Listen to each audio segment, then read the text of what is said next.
Call on the Honourable Erica Stanford. I ngā mana, I ngā reo, I ngā morehu. Koutou kua haere ki tua, koutou kei te noho mai, he ka nohi ki tia, tēnā koutou katoa.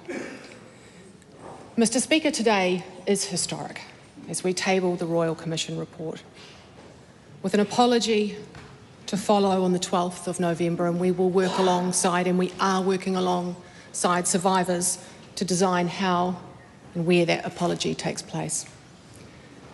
Thousands of incredibly brave survivors, many who have made the journey here today to Parliament, have told their stories that are now permanently etched on the pages of history. And the record in those pages is a dark stain on New Zealand's past. The stories contained in this report serve to all New Zealanders a very harsh jolt of reality, because I think we believed that these sorts of unimaginable horrors and atrocities never happened here, that they happened in other places to other people. But because of you, we know that they happened here. They happened at scale, and they destroyed so many lives. Today, these stories are shared with all of New Zealand. As the lead minister for the Crown response, I have read all of your stories. The young people that were taken into care were disabled, they were neurodiverse, they may have had a traumatic upbringing, some were put into care for hardly any reason at all. Many of you don't understand why you were put into care and protection at all. But all of those young people needed care and love and protection. They needed an education. They needed specialist support. They needed to be cared for, they needed to be nurtured, and they needed to be loved. Instead, they were placed in facilities and in homes that they describe as hellholes. And reading the stories, I was struck by the way that so many of your accounts were so disturbingly similar. There was little or no education. Violence was vicious and it was normalised. Beatings from carers were regular. Solitary confinement was used sometimes for weeks and weeks on end. Sexual abuse was rife and on children so very young. Food was restricted and racism was a constant. There were weak systems, there were weak oversights, and there was certainly weak accountability. At the boot camps on Great Barrier, boys were forced to dig their own graves. They were made to lie face down in those holes while they were being shot at. They screamed and they were terrified. The staff were not vetted. They were not trained in care and protection. They were tormentors. At so many boys' facilities, the adults were not dishing out the beatings themselves, were encouraging those boys to viciously beat each other.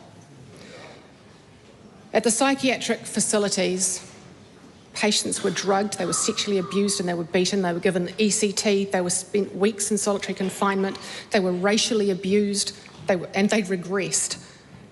Many of the people in those institutions should never have been there. There was no reason for them to be there. In faith-based homes, pregnant mothers were denied food so that they would have smaller babies and easier births. And their babies were ripped away from them and adopted out without the chance for a mother to hold her newborn and say goodbye. There was often no medical follow-up for the damage that was caused during birth. Young girls in faith-based care were given abortions without their knowledge and without their consent to cover up this abuse. These people, you, tried speaking out. It got you nowhere.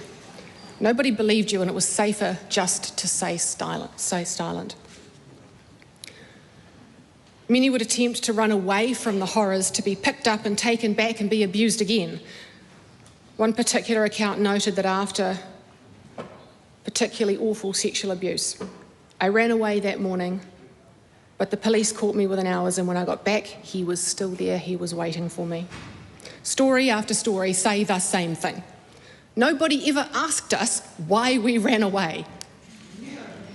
No one at the places we were sent to asked about our home lives, asked why we behaved the way that we did, we were treated like prisoners, as quoted in the report.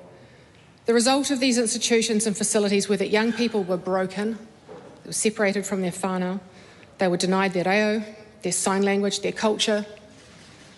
Some recounted turning to substance abuse to numb the pain.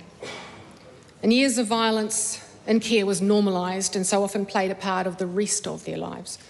For so many survivors, they spent stints in jail where they would meet, as we've heard, other survivors they had spent time with in the past.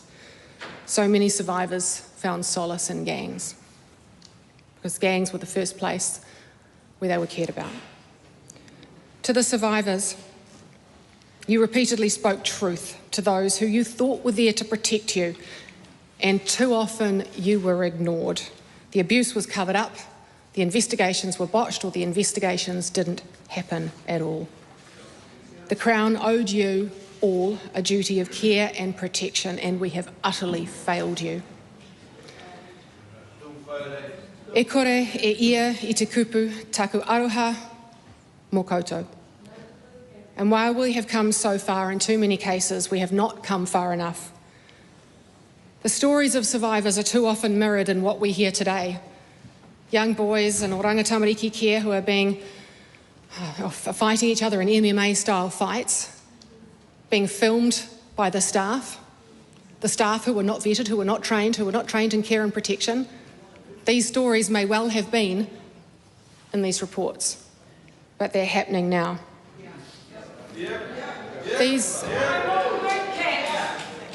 are our most vulnerable and damaged tamariki, and this report tells us today that we must do better. And as a government, we are committed to delivering our response to the report with the respect and dignity it deserves. But today is about the survivors. Today we hear your stories. Today we acknowledge your bravery. And your bravery will not only correct the historic record, but it will determine our future. You are brave, we acknowledge you, and we thank you. Tēnā koutou, tēnā koutou, tēnā koutou katoa.